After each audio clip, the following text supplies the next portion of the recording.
아가페 찬양대의 찬양 하나님께서 기쁘게 받으시고 또 이 가사처럼 정말 이곳을 주목하신 줄로 믿습니다.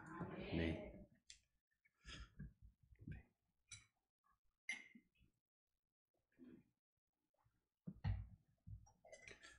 네. 오늘도 이 자리에 나오신 여러분들에게 하나님의 놀라우신 은혜와 그리고 그 사랑이 이제 가득 넘치기를 소망입니다.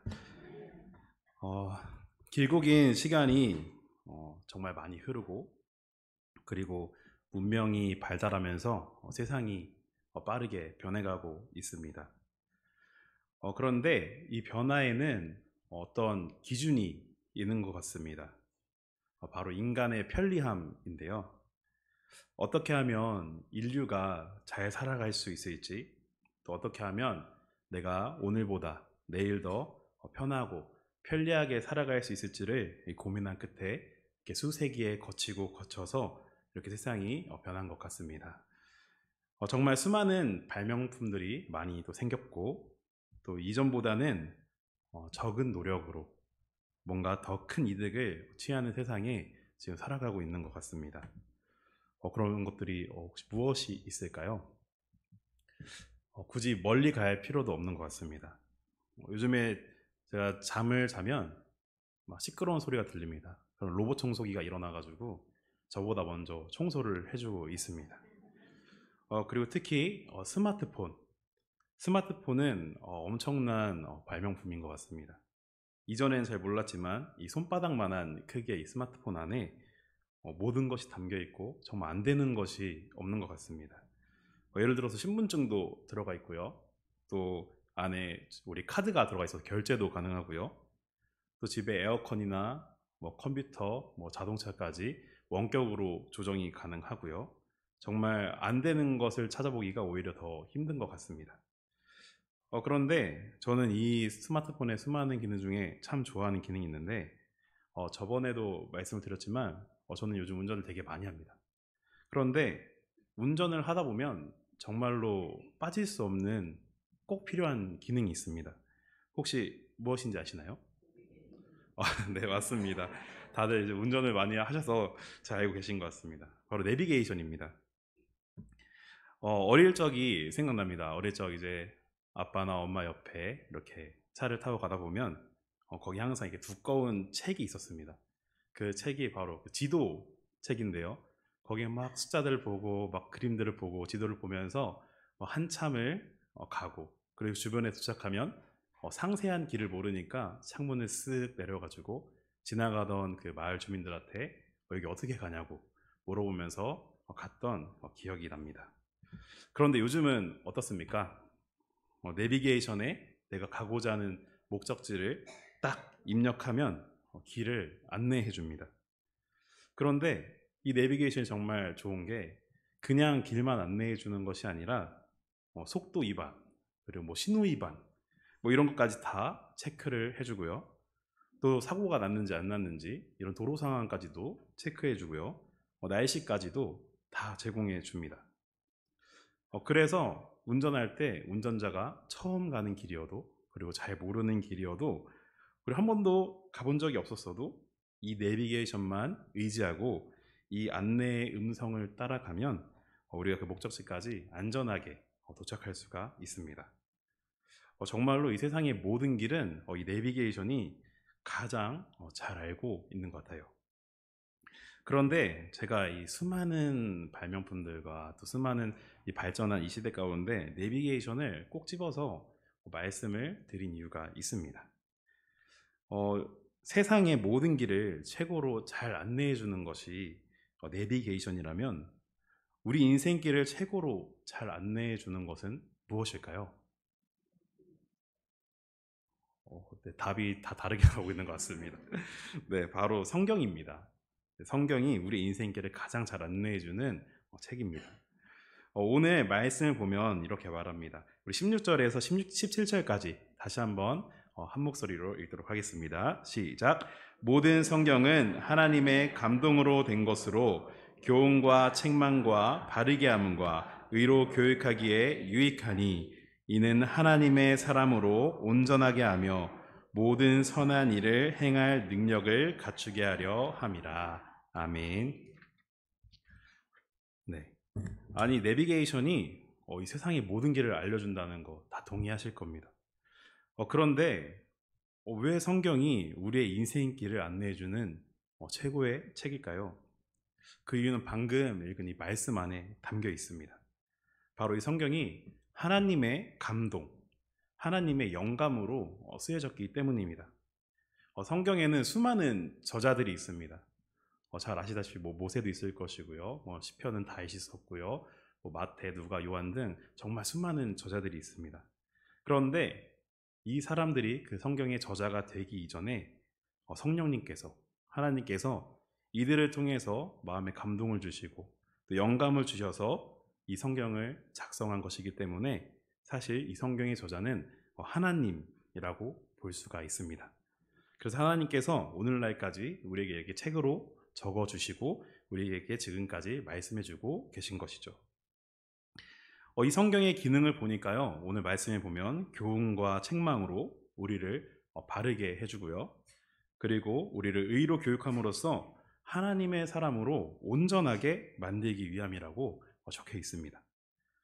이 성경의 한 글자 한 글자, 이 한 글자를 통해서 우리에게 하나님과 그리고 예수님과 성령님에 대한 지혜를 하나하나 더해가면서 하나님의 사람으로 만들어가는 것이 바로 성경이라는 것이죠. 그렇다면 하나님께서 왜 친히 사람들에게 하나님의 감동과 그 영감을 허락하셔서 이 성경을 쓰게 하셨고, 그리고 이 성경을 읽는 자마다 하나님의 사람으로 온전하게 만들려는 이유가 무엇일까요? 오늘 15절 말씀에 이 또한 적혀 있습니다. 15절 말씀 함께 읽겠습니다. 또 어려서부터 성경을 알았나니 성경은 능히 너로 하여금 그리스도 예수 안에 있는 믿음으로 말미암아 구원에 이르는 지혜가 있게 하느니라. 아멘. 무엇 때문이라고 적혀 있나요? 네, 맞습니다. 구원에 이르는 지혜입니다. 하나님께서 우리를 너무나도 사랑하셔서 우리를 구원에 이르게 하시기 위해서 이 성경을 남기신 것입니다. 우리에게 이 성경을 선물해 주신 것이죠. 따라서 우리의 인생길에 있어서 구원에 이를 수 있도록 안내해 주는 내비게이션이 바로 성경이라는 것입니다. 이뿐만이 아니라 이 성경이라는 이 내비게이션은 우리의 인생길에 있어서 매 순간순간마다, 그리고 우리가 처한 상황마다 그 상황을 헤쳐나갈 수 있는 하나의 기준이 되는 것입니다.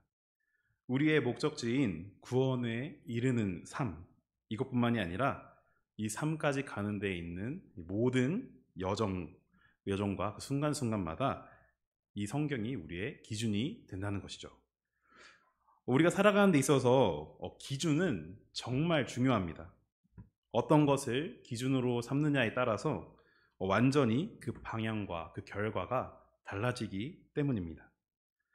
아마 제가 보니까 여기에는 거의 90% 이상이 여성분들이셔서 군대 얘기를 별로 좋아하지 않으실 것 같습니다. 그런데 제가 잠깐만 하겠습니다. 군대에 가면 굉장히 많이 사용하는 단어가 있습니다. 혹시 뭔지 아십니까? 네, 기준입니다. 맞춰주셨습니다. 기준입니다. 어떤 한 병사가 이건 특히 오와 열을 맞출 때 많이 사용하는데요. 어떤 병사가 기준이라고 이렇게 크게 외치면 그 기준을 외친 그 병사를 중심으로 전투 대형이 갖춰지는 것입니다. 그런데 군대에 가면 병사가 몇 명 있습니까? 뭐 한 10명 정도 있나요? 아니죠.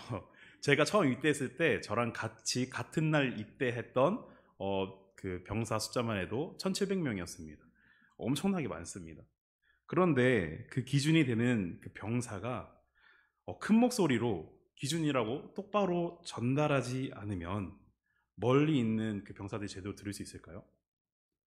네, 잘 안 들립니다.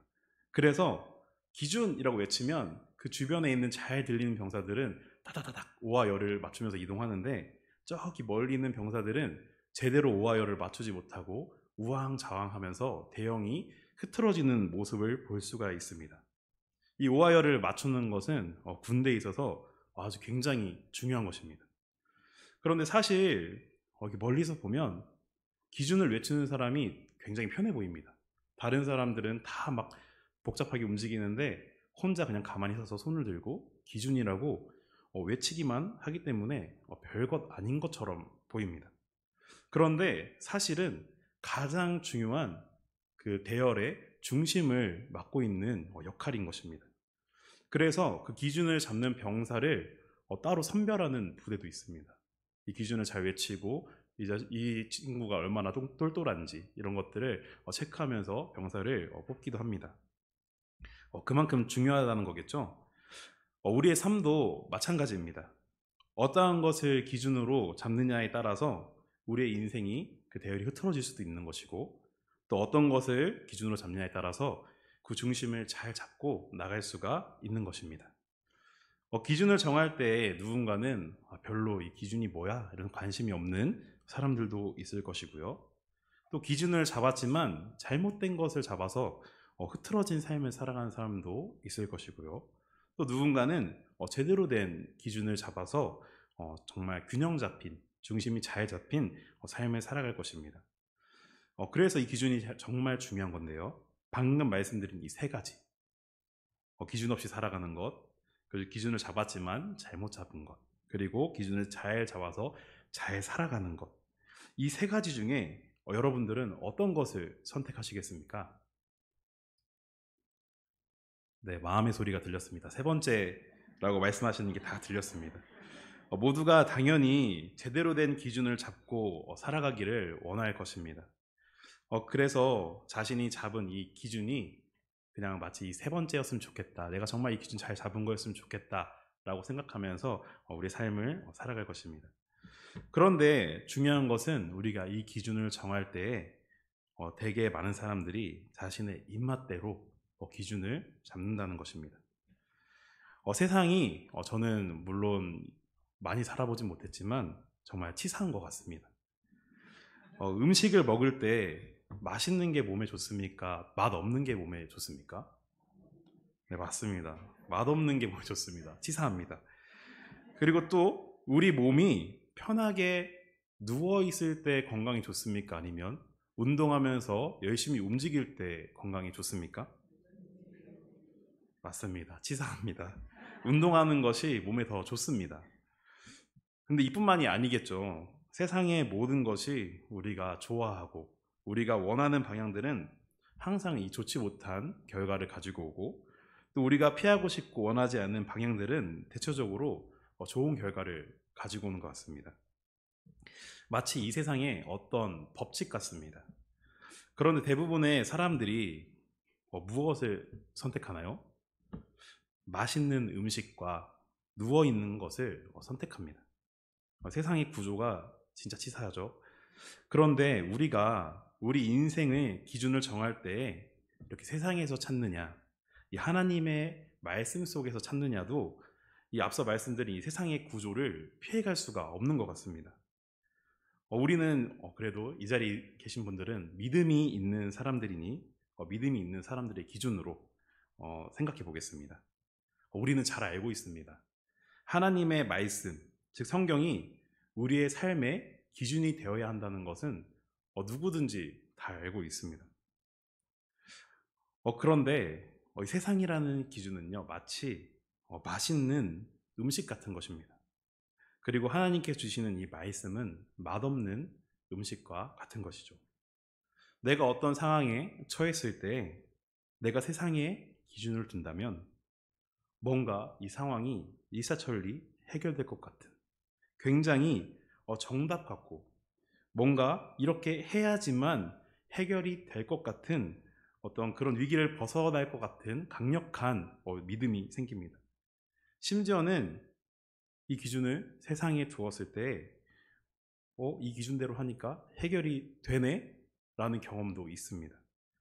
그리고 뭔가 해결됐을 때의 그 느낌과 비슷해서 뭔가 마음에 안정감이 들고, 그래, 저번처럼 해야지 이러면서 이런 마음이 들기 시작합니다. 너무나도 맛있는 음식과 같습니다.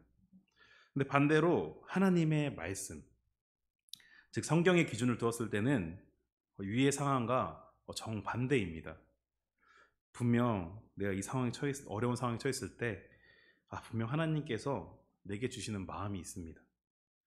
도저히 이게 아닌 것 같습니다. 주변에서 이렇게 해라 저렇게 해라 이렇게 세상의 어떤 기준을, 세상의 방법을 알려주는데, 이 방법이 하나님께서 내 마음속에 주신 마음보다 더 확실하고 믿음이 가는 것 같습니다. 누구는 이렇게 해서 이 상황이 해결됐다더라, 이런 말들이 막 들려오기 시작합니다. 그럼에도 하나님의 말씀이 이 진리임을 알기 때문에 인내하고 연단해야 되는 상황입니다. 너무나도 맛이 없는 음식이죠. 여러분들은 어떤 것을 선택하시겠습니까? 세상에 기준을 둔다는 것은 마치 최상급 뷔페와 같습니다. 당장 내 입맛에 맞는 좋은 것들을 골라서 먹으면 되는 것입니다. 세상에는요, 그 뷔페 음식처럼 수많은 기준들이 있습니다. 그래서 내가 이 어려운 상황에 처했을 때 어떤 한 가지 기준을 가지고 고르는 게 아니라, 이 세상에는 수많은 방법들 중에 지금 내가 가장 필요한 것, 내가 원하는 것, 내가 지금 기다리고 있는 것, 이것들을 세상에서 찾아내서 그냥 지금 나의 상황에 적용시키는 것입니다. 그렇기 때문에 너무나도 맛있습니다. 그런데 디모데후서 4장 3절 4절에서 이렇게 말씀하십니다. 사람이 바른 교훈을 받지 아니하며 기가 가려워서 자기 사욕을 따르는 스승을 많이 두고 또 그 길을 진리에서 돌이켜 허탄한 이야기를 따르리라. 아멘. 이 모습이 세상에 기준을 둔 자들의 어떤 그들의 삶의 모습이 아닐까요? 교훈을 교훈으로 듣지 못합니다. 그리고 하나님의 진리의 말씀을 진리로 받아들이지 못하는 상황입니다. 여기서 말하는 허탄한 이야기를 따르리라 라는 이 말은요, 이 따르리라 라는 이 단어가 원어로는 엑트라페손타이라고 하는 단어인데요, 두 가지의 단어가 합성된 단어입니다. 어디 밖으로 라는 이탈을 의미하는 이 단어와 또 돌다라는 이 단어가 합성된 단어인데요, 이것을 그냥 있는 문자적 그대로 해석하면 발길을 돌려 이탈하다 라는 의미를 가지고 있습니다.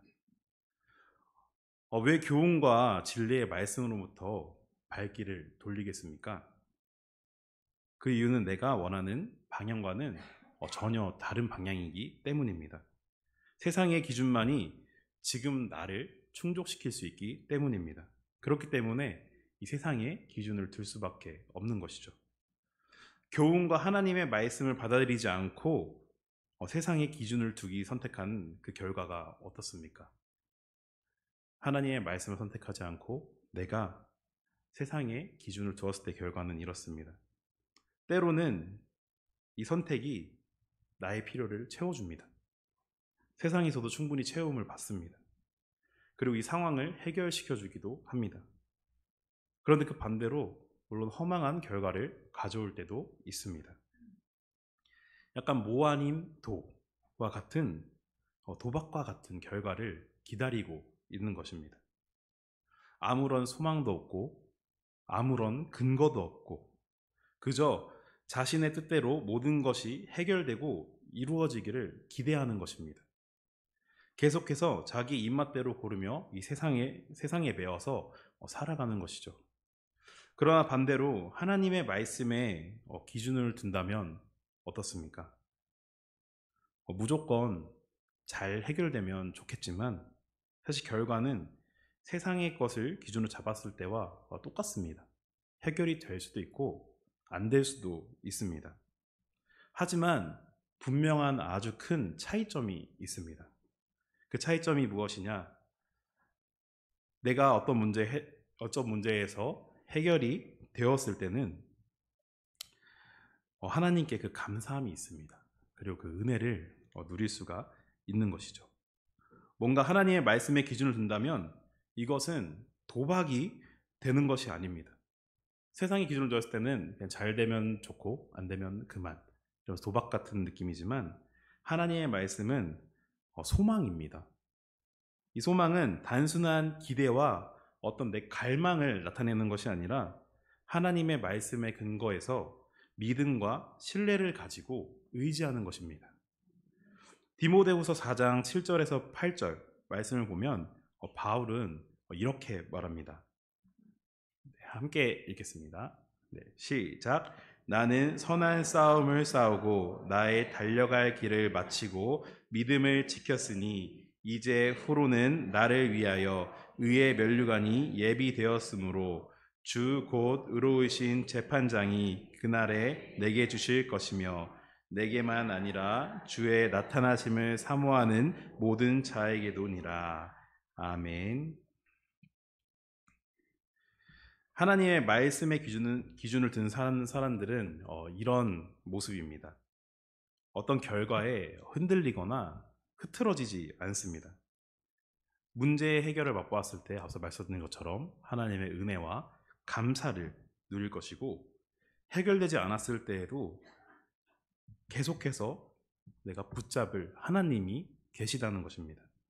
낭망하고 좌절하는 것이 아니라 그 상황 속에서 하나님의 계획과 그 뜻을 찾으면서 다시 그 문제와 마주하고, 그리고 전진하면서 하나님의 이끄심을 경험하는 은혜의 시간이 되는 것입니다.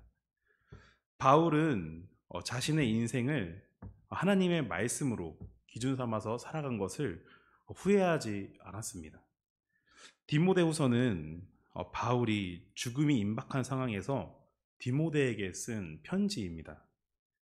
죽음이 임박한 상황 속에서도 후회 없는 모습, 심지어는 앞선 장들을 보면 디모데에게 자신을 본받으라 라고 말할 정도로 당당한 모습을 가지고 있습니다. 왜냐하면 하나님의 사람으로서 자신이 하나님의 말씀으로 온전하게 세워졌고, 그리고 이 세워진 자신의 모습이 이 죽음 앞에서 초라하지 않고 부끄럽지 않기 때문입니다. 그래서 바울은 오늘 본인이 이 16절, 17절 말씀을 본인이 직접 경험하고, 그리고 이 구원에 이르는 지혜를 스스로가 얻은 것입니다. 그래서 하나님께서 주신 이 영감과 그리고 이 감동을 통해서 바울이 자신이 누린 이 은혜를 이렇게 적어 놓은 것이 오늘 이 디모데후서의 기록이 되어 있는 것입니다. 하나님의 말씀을 우리의 삶의 기준으로 잡으시기를 바랍니다. 하나님의 말씀대로 살아가기를 소망합니다. 우리가 하나님의 말씀을 붙들고 나아갈 때 하나님께서 우리의 인생의 길을 최고의 길로, 그리고 구원의 길로 인도해 주실 것입니다. 그런데 우리는 사실 당연히 잘 알고 있습니다. 하나님의 말씀 잘 따라야 되고 하나님께서 인도해 주신다는 것 너무나도 잘 알고 있습니다. 그런데 이게 머리로 아는 것이랑 정말 믿음으로 믿어지는 것이랑은 완전히 다른 문제입니다. 이 성경이 정말로 믿음으로 믿어져야지만 우리가 하나님의 말씀을 우리 인생의 기준으로 삼을 수가 있는 것인데요. 하나님의 말씀이 믿음으로 믿어지려면 우리의 신앙과 이 믿음의 기초가 잘 다져져 있어야지만 우리가 이 믿음을 지켜나갈 수가 있는 것입니다. 최근에 엄청나게 이슈가 된 뉴스가 있습니다.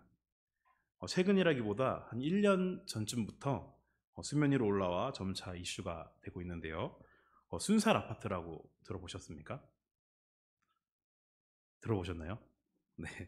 순살 아파트라고 요즘 계속 뉴스에 나오고 있습니다. 순살하면 저는 사실 원래 순살 치킨이 먼저 떠오르는데 요즘 순살 아파트라고 해서 조금 주의 깊게 봤습니다. 순살 아파트는 이 순살 치킨처럼 뼈가 없는, 이 뼈대가 없는 부실 시공된 아파트를 의미합니다. 아파트를 지을 때 철근으로 기초를 잘 다지고 이 철근을 이용해서 단단하게 이 건물을 잘 잡아줘야 하는데 이 철근이 지금 빠져 있다는 것입니다. 최근 인천 지역에서도 철근 없이 지어져서 지하주차장이 무너지는 사고도 있었습니다. 그래서 그 사건을 기점으로 조사가 시작이 되었고 하나둘 부실 시공이 된 아파트 리스트들이 공개되고 있습니다. 그런데 완전 충격적인 기사를 보았습니다. 그 리스트 중에 한 아파트는 철근이 154개가 들어가야 되는데 그 154개 중에 154개 모두가 누락된 아파트도 있다고 합니다. 뼈대가 하나도 없는 것입니다. 심지어는 그 아파트에 또 입주를 해서 살고 있다고 합니다, 사람들이. 그런데 이렇게 철근이 없는 아파트가 안전할까요? 전혀 안전하지 않습니다. 아파트는 멀리서 보면 너무나도 멀쩡합니다. 오히려 새로 지어진 아파트이기 때문에 주변의 다른 아파트들보다 깨끗하고 좋은 아파트처럼 보여집니다. 그런데 정작 속은 텅텅 빈 순살 아파트인 것이죠. 겉은 멀쩡하지만 언제 무너져도 정말 이상하지 않을 아파트입니다. 이 소식을 들은 대중들은 정말 아파트가 이렇게 서 있는 것 자체가 신기하다고 말할 정도로 위태로운 상황입니다. 아파트의 중심을 잡아주고 이 기초가 되어주는 이 철근이 없다면, 그리고 그 아파트에 우리가 거주하고 있다면 하루하루가 늘 불안하지 않겠습니까? 정말 불안해서 잠자기도 조금 힘들 것 같습니다. 그런데 우리의 믿음도 이와 마찬가지인 것 같습니다. 우리가 신앙생활을 오래 하고, 그리고 믿음 생활을 정말 오래 하고, 내가 모태신앙이고 또 집사고 권사고 장로고 사역자고 이러한 직분을 가지고 있어도 이 신앙과 믿음의 기초가 제대로 잡혀있지 않는다면 우리는 그저 순살 그리스도인이 되는 것입니다. 순살 아파트가 마치 그 동화 아기돼지 삼형제처럼, 그 이야기처럼 작은 바람과 작은 충격에도 무너지는 것이 이상하지 않은 것처럼 우리의 믿음의 뼈대가 없는 순살 그리스도인이 된다면 사탄의 작은 입김과 그 유혹에 넘어지는 것은 오히려 이상한 일이 아닐 것입니다. 교회에 출석하는 것은 경력이 아닙니다. 내가 얼마나 교회 오래 다녔는지가 중요한 게 아니죠. 내가 어디에 신앙의 기초를 두고 어떻게 하나님을 믿고 있는지가 중요한 것입니다. 아기돼지 삼형제의 이 동화를 보면 참 재밌습니다. 셋째 돼지는 벽돌로 기초부터 제대로 쌓아 올립니다. 그랬더니 늑대가 찾아왔을 때 그 결과를 알고 계십니까? 첫째와 둘째는 집이 무너져서 그 셋째의 집으로 피신을 하고, 그리고 그 벽돌로 지어진 집은 늑대의 입김과 강한 충격으로도 무너지지가 않습니다. 우리의 신앙과 믿음도 이와 같습니다. 기초가 잘 다져져야지만 어떤 상황 속에서도 흔들리지 않고 무너지지 않는 믿음을 가질 수가 있는 것이죠. 그 믿음의 기초가 잘 준비되었을 때 우리의 기준이 흔들리지 않고, 그리고 우리 어떤 상황 속에서도 하나님의 인도하심에 따라서 우리가 나아갈 수가 있는 것입니다. 그래서 우리의 신앙과 그 믿음을 오늘 이 시간 그 기초를 잘 다지셨으면 좋겠습니다. 밑에서부터 튼튼하게, 밑에서부터 바닥부터 튼튼하게 쌓아 올리셨으면 좋겠습니다. 셋째 돼지는요, 튼튼한 집을 지어서 자신의 형제들까지 보호해 주었고, 그리고 더 나아가서는 늑대까지 물리칩니다. 이 동화에서 늑대가 얼마나 집요합니까? 첫째의 집을 무너뜨리고 둘째의 집을 무너뜨리고 그 돼지들을 잡아먹기 위해서 결국에 마지막 셋째의 집까지 쫓아가는 모습을 볼 수가 있습니다.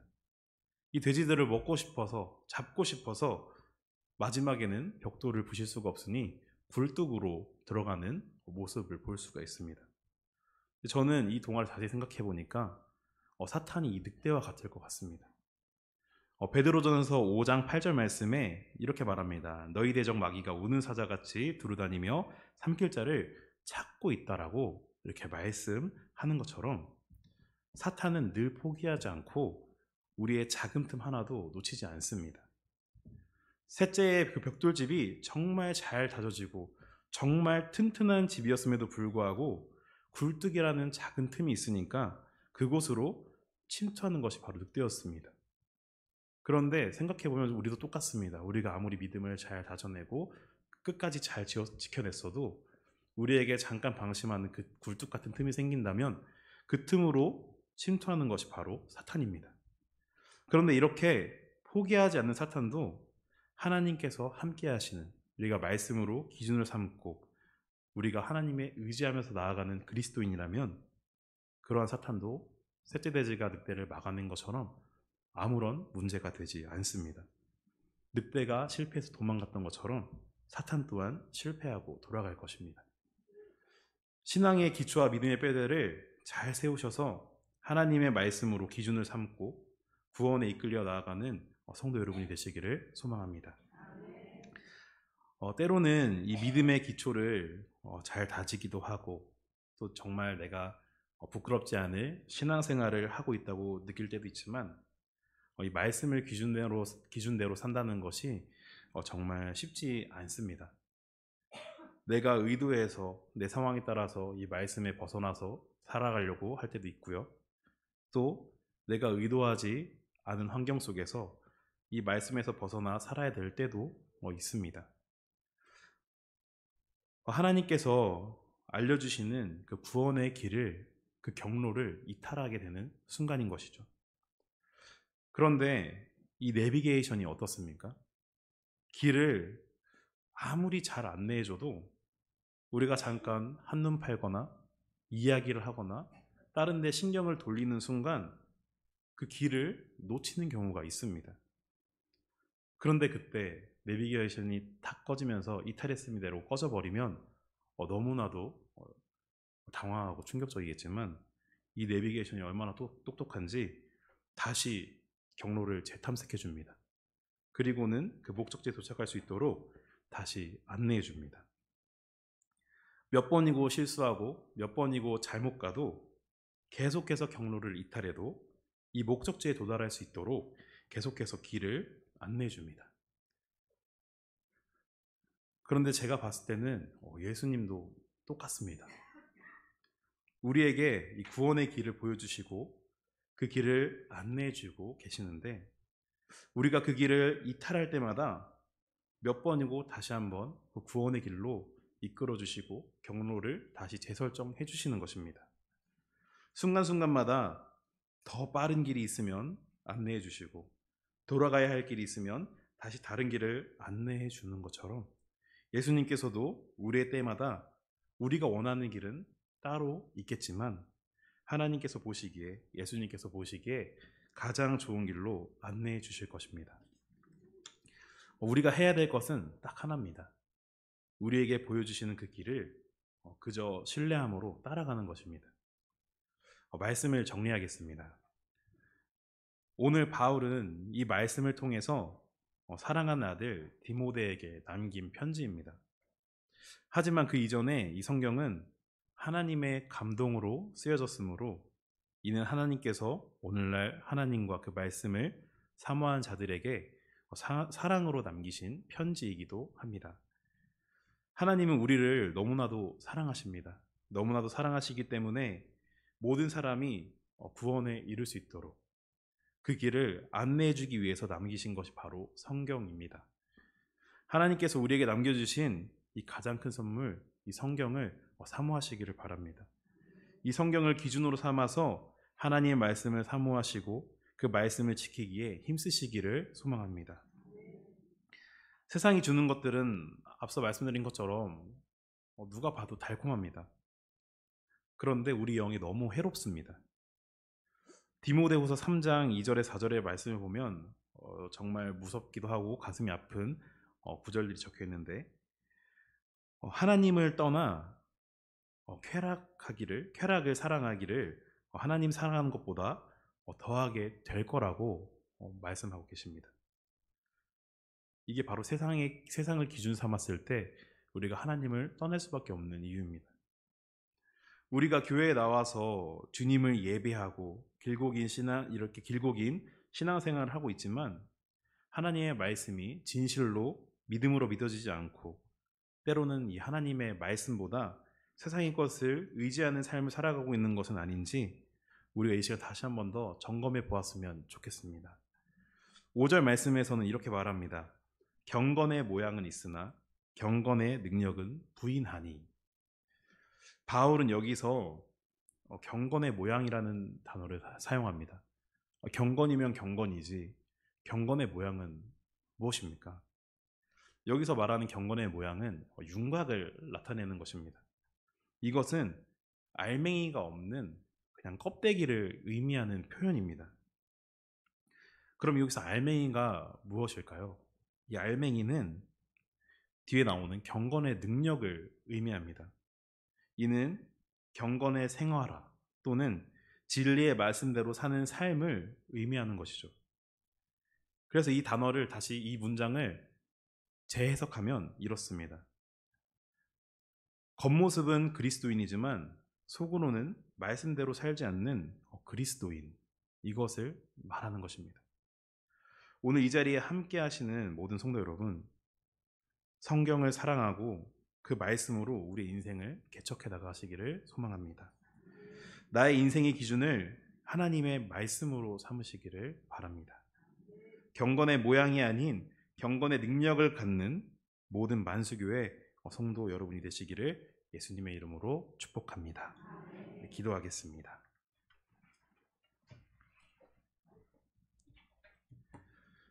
거룩하시고 우리를 향한 사랑이 넘치시는 주님, 주님께서 허락하신 이 시간을 통해서 우리의 신앙과 이 믿음을 다시 한번 점검하게 하시니 감사드립니다. 늘 주님을 붙들며 살아가겠다고, 그리고 주님의 말씀을 의지하며 나아가겠다고 고백하고 다짐하지만 그렇지 못하고 흔들리며 무너졌던 우리의 모습을 주님 앞에 고백합니다. 주님, 이 시간 주님께서 주신 말씀처럼 우리의 신앙의 기초를 다시 세우고 바닥부터 잘 다져서 다시는 세상의 유혹과 사단 마귀의 그 달콤한 시험에도 넘어가지 않고 무너지지 않도록 주님께서 도와 주옵소서. 하나님의 그 놀라우신 사랑과 그 은혜로 이 세상을 이겨낼 그 믿음을 허락하여 주옵소서. 하나님께서는 우리를 너무나도 사랑하셔서 독생자 예수 그리스도를 보내주셨지만 그것과 더하여 우리를 구원의 길로 확실하게 인도하기 위해서 성경이라는 가장 큰 선물을 보내주셨습니다. 우리에게 이 성경을 남겨주셨으니 하나님의 말씀을 뜨겁게 사랑하고 이 말씀을 지켜나가며 우리의 인생의 기준으로 삼아 하나님의 기쁨이 되는 자녀로 살아갈 수 있도록 주님께서 인도하여 주옵소서. 지금까지의 신앙생활과 믿음은 더 이상은 중요하지 않습니다. 앞으로 남은 우리 인생 가운데 매일매일 주님의 그 귀한 말씀으로 새롭게 하셔서 경건의 모양이 아닌 경건의 능력을 갖춘 하나님 나라의 백성이 되게 하여 주옵소서. 그렇게 이끄실 주님을 의지하며 살아계신 예수 그리스도의 이름으로 기도합니다. 아멘.